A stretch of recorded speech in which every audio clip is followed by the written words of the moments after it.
The top 20 best albums of 2021. This list includes EPs, albums, LPs.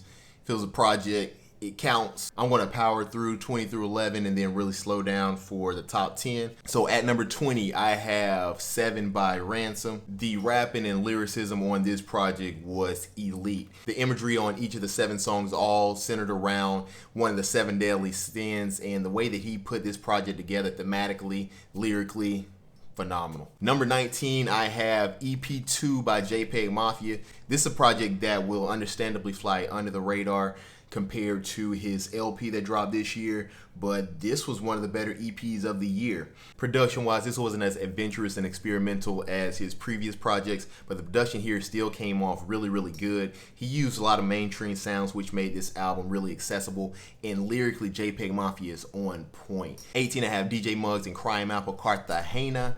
DJ Muggs doesn't miss. The production on this thing was sick. The beats on this thing came out a lot brighter than the beats on DJ Muggs' other releases this year, and it was really the perfect complement for Crime Apple here. He was really in his bag when it came to rhyme scheme, but it was really his charisma, his punching, and his wit that was on full display. Number 17 is Ransom and Big Ghost Limited's Heavy as a Head. Once again, Ransom's lyricism was on full display on this project. I ranked this one a little bit higher than 7 because I thought the production on this thing by Big Ghost was phenomenal. And speaking of Ransom, I promise I didn't do this on purpose. Number 16 is Ransom and Wrong Streets, Coup de Grace. This thing here is a bar fest. The rapping here was it was OD. Bar for bar, this was the best Ransom. His punchlines were ridiculous on this project. Just listen to the first bar of the first song on this album and tell me I'm wrong. Wrong Streets here brought it as well. Number 15 is Injury Reserves By the Time I Get to Phoenix. Man, this project was one of the most boundary pushing and genre pushing projects on this list. The production here is some of the most emotionally expressive production I've heard. Richie handled the bulk of the rapping here, and I thought his performances complemented these beats really well. And I really, really loved Grog's posthumous performances on this project. Number 14, I have DJ Muggs and Wrong Streets, Death and the Magician. I think this is my favorite set of beats by DJ Muggs this year. This is a gritty project. The production by DJ Muggs is dark, hard-hitting, and the raw street talk by Wrong Streets, sick. Number 13 is Boldy James and the Alchemist, Super Tecmo Joe. Great production by Alchemist as expected, but it was really the performance by Boldy James that puts this album really high on the list. His imagery and his street talk is as vivid as ever, witty punching throughout, and some of the best flows and rhyme patterns that I've heard from Boldy James. Number 12 is Nas's Magic. Lyrically, this is the best Nas I've heard since Life is Good. Just an elite level lyricism throughout the entire album.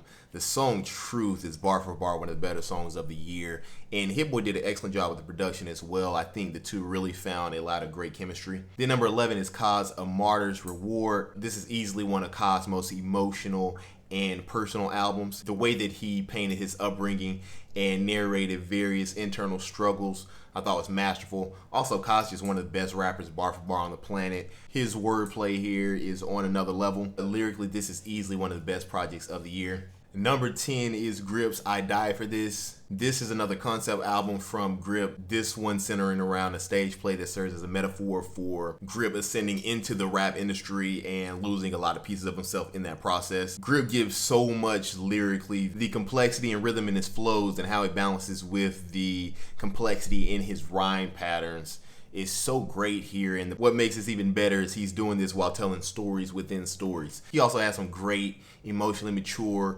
personal cuts, whether it's talking about his relationship with his father, his kids, his girl. The album just does everything in terms of rapping really, really well. And that's before I even get into the production of this album, because these beats are sick. The production, handled mostly by a longtime collaborator too, has so much southern and trap influence. The bass on a lot of these songs is just downright disrespectful, and it's something that's really unique for a lyricist of Grip's ability. Number 9 is Kenny Mason's Angelic Hood Rat Supercut. Historically, rap rock fusions have led to some of the worst projects in hip-hop history, and I feel like this album single-handedly makes up for all of them. What Kenny Mason does as far as genre pushing and genre fusing is so good, so creative, so innovative that it leads to a project unlike pretty much anything that I've heard. And it would be one thing if the production was just really, really good, or if it just sounded great sonically. But no, Kenny Mason's rapping here is otherworldly.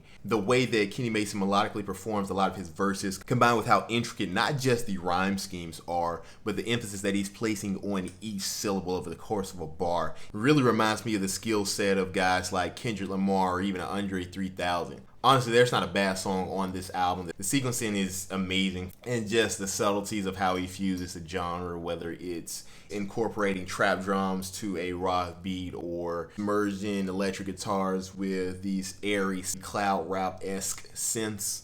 He just does everything really, really well. Number 8 is Westside Gunn's Hitler Wears Hermes 8 Side B. Westside Gunn, who's already known for his ability to curate beats, assembles basically the hip-hop Avengers, where he takes a lot of Griselda regulars, Derringer, Camouflage Monk, J.R. Swift, and then you add in some legendary producers like Madlib.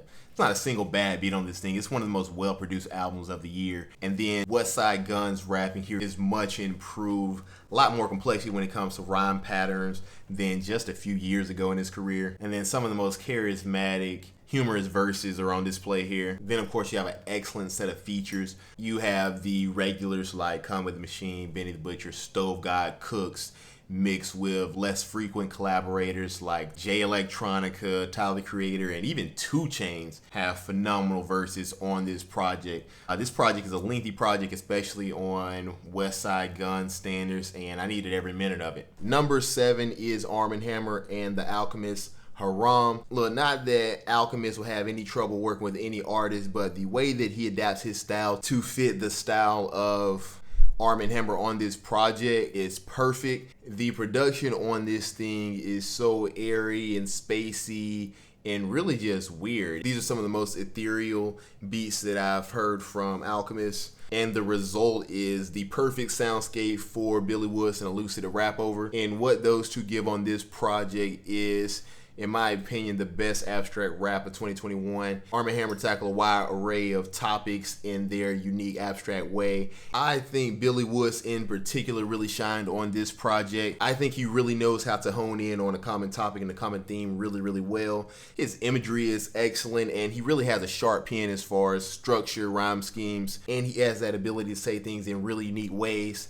Billy Wood handled about 60-65% of the rapping on this project, but Elucid was no slouch at all. And while I thought he might have had less focus on his verses than Billy Woods did, I thought he really flexed his pen and showed off a lot of really good lyricism. And even the guest features on here really came with it. Yeah, this thing is sick. Number 6 is Boldy James and the Alchemist, Bo Jackson. You've heard Alchemist's name a lot on this list, and that's because his production this year has been phenomenal. And the production on this project is, I think, the best beats he's crafted this year. The production here is explosive. I mean, the songs Double Hockey Sticks, Brick Mounts, Montana, absolute bangers. Flight Risk is one of the best beats of the year, but that's not to say that Alchemist stole the show, because the rapping here is phenomenal. And it's not just Boldy James who brought its A game, and he certainly did with his cold, harsh street storytelling, some very witty bars, and just elite level lyricism.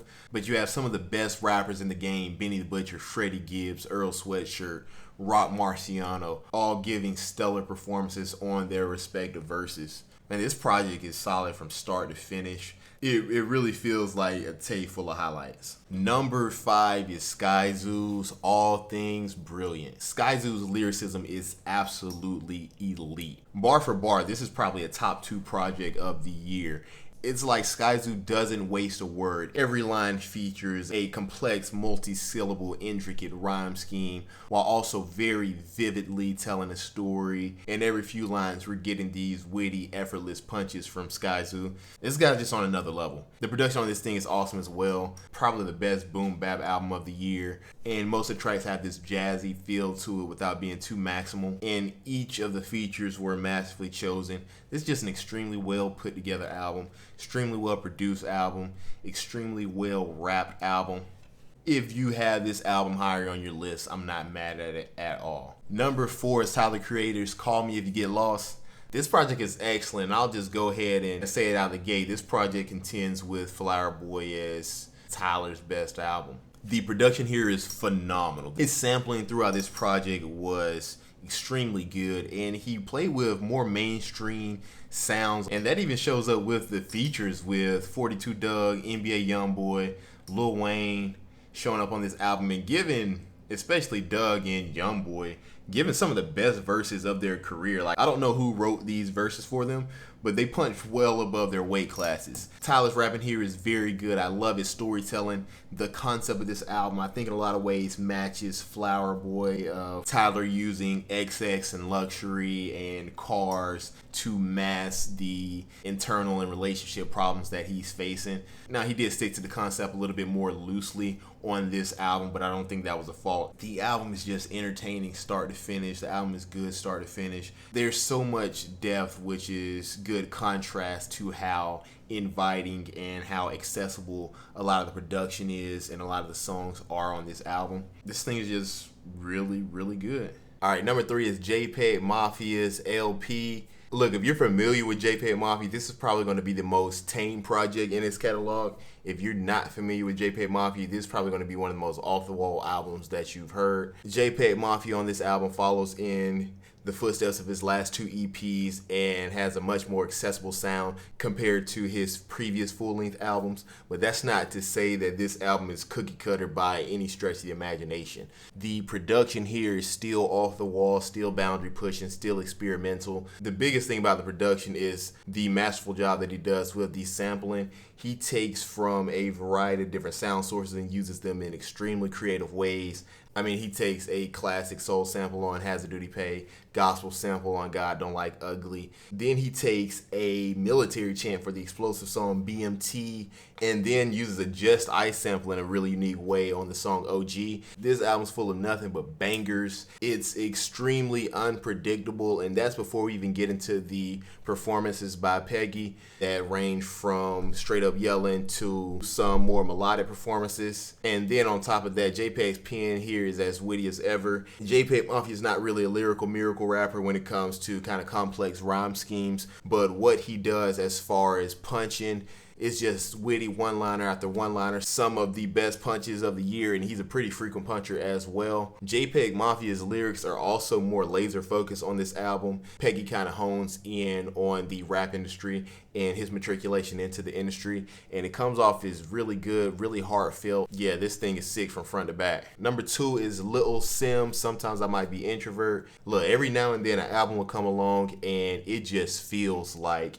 a top album. This album, from the moment it starts, it really feels like an album that we'll be talking about years from now. It feels grand in scope, both from a production standpoint, from Lil Sim's powerful, deep-cutting lyrics, to the range of topics that are discussed on this album. Speaking of, I think that is probably the best thing about this album is how masterfully Lil Sims addresses these topics of the album. Conceptually, I think it's the best album of 2021. The way that she addresses her introversion, I think, is really creative, really introspective, and the way that she extrapolates it out into other areas of her life, such as her relationship with her dad. Everything that she discusses is addressed with so much maturity, and from a lyrical standpoint, her pen is so sharp as she addresses those lyrics, and it really feels like someone's just talking to you, despite how lyrically complex a lot of these songs are.